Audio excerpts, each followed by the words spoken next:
luật đầu tiên mà cha ông mày học được là phải cúi đầu trước gươm đao của Philippines. Ông thích cho con người cúi đầu trước sức mạnh của gươm giáo,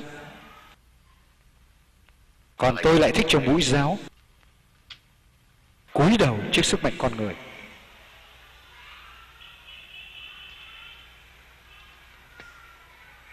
Đặc biệt là trước phụ nữ đẹp.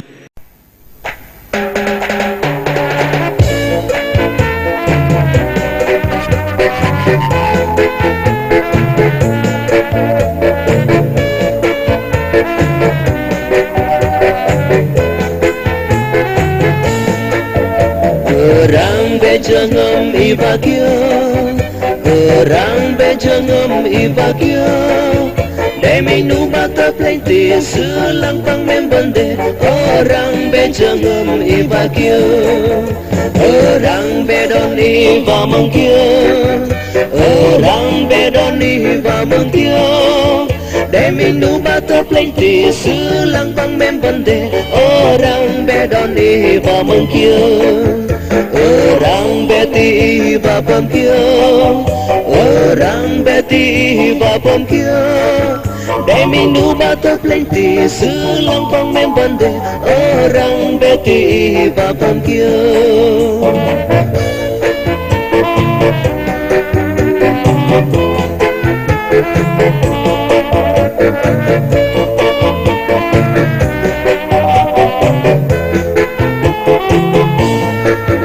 Orang bemati valang kia, orang bemati valang kia.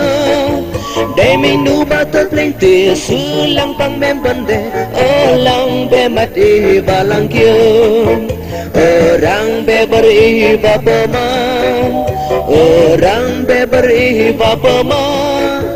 Demi nu bata plenty sulang pang membande. Orang beberi bapama. Orang bejang ni bazak nam, orang bejang ni bazak nam. Demi nu bata plenty sulang pang membande. Orang bejang ni bazak nam.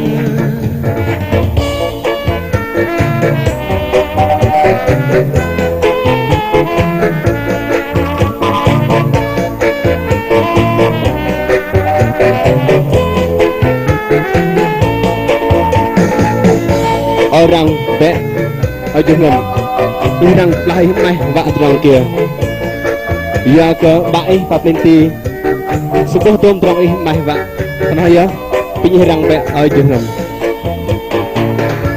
dan rang be lai meng inang terang leng dah meng trok ne ya ke bai papenti sebuah tom trong meng kana ya thei rang be dan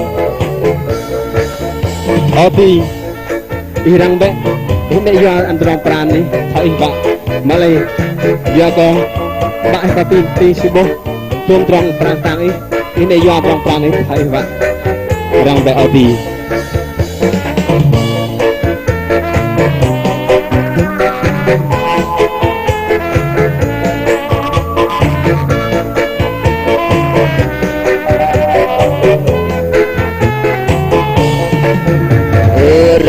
mati balang kia, orang bemati balang kia. Demi nu bata plenty sulang pang membande. Orang bemati balang kia, orang beberi bapama, orang beberi bapama. Demi nu bata plenty sulang pang membande. Orang beberi bapama. Orang bejang ni bazak nam, orang bejang ni bazak nam. Demi nu bata plenty sulang pang membande. Orang bejang ni bazak nam.